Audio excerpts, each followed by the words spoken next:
When Rachel saw that she was not bearing Jacob any children, she became jealous of her sister. So she said to Jacob, "Give me children, or I'll die." Jacob became angry with her and said, "Am I in the place of God, who has kept you from having children?" Then she said, "Here is Bilhah, my servant. Sleep with her so that she can bear children for me, and I too can build a family through her." So she gave him her servant Bilhah as a wife. Jacob slept with her, and she became pregnant and bore him a son. Then Rachel said, "God has vindicated me. He has listened to my plea and given me a son." Because of this, she named him Dan.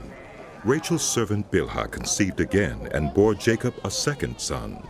Then Rachel said, "I have had a great struggle with my sister, and I have won."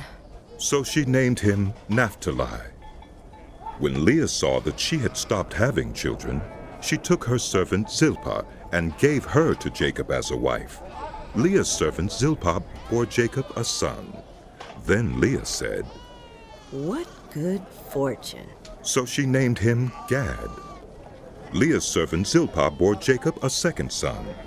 Then Leah said, "How happy I am. The women will call me happy." So she named him Asher. During wheat harvest, Reuben went out into the fields and found some mandrake plants, which he brought to his mother Leah. Rachel said to Leah, "Please, give me some of your son's mandrakes." But she said to her, "Wasn't it enough that you took away my husband? Will you take my son's mandrakes too?" "Very well. Rachel said. He can sleep with you tonight, in return for your son's mandrakes." So when Jacob came in from the fields that evening, Leah went out to meet him. "You must sleep with me. She said. I have hired you with my son's mandrakes." So he slept with her that night. God listened to Leah, and she became pregnant and bore Jacob a fifth son. Then Leah said, "God has rewarded me for giving my servant to my husband." So she named him Issachar. Leah conceived again and bore Jacob a sixth son. Then Leah said, "God has presented me with a precious gift.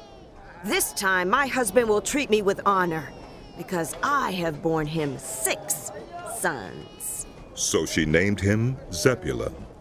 Sometime later she gave birth to a daughter and named her Dinah. Then God remembered Rachel. He listened to her and enabled her to conceive. She became pregnant and gave birth to a son and said, "God has taken away my disgrace." She named him Joseph and said, "May the Lord add to me another son." After Rachel gave birth to Joseph, Jacob said to Laban, "Send me on my way so I can go back to my own homeland.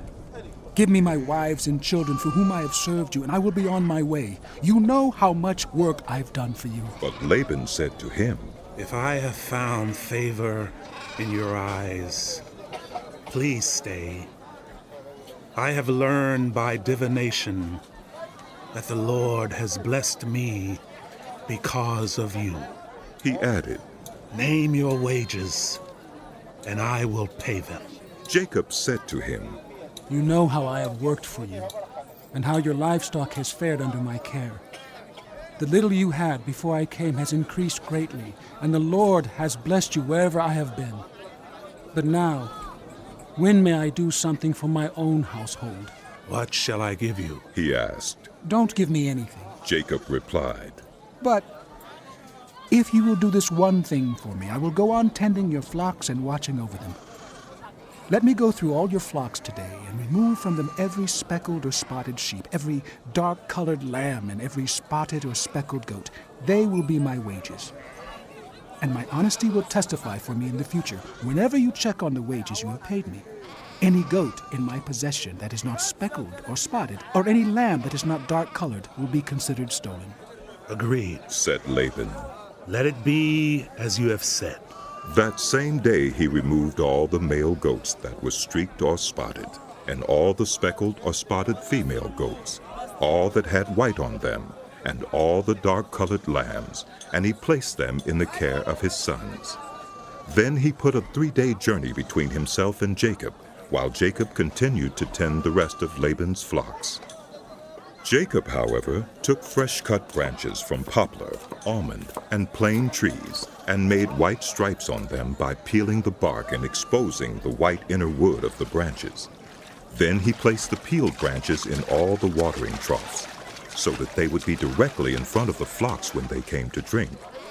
When the flocks were in heat and came to drink, they mated in front of the branches, and they bore young that were streaked or speckled or spotted. Jacob set apart the young of the flock by themselves, but made the rest face the streaked and dark-colored animals that belonged to Laban. Thus he made separate flocks for himself and did not put them with Laban's animals. Whenever the stronger females were in heat, Jacob would place the branches in the troughs in front of the animals so they would mate near the branches. But if the animals were weak, he would not place them there. So the weak animals went to Laban, and the strong ones to Jacob. In this way the man grew exceedingly prosperous, and came to own large flocks, and female and male servants, and camels and donkeys.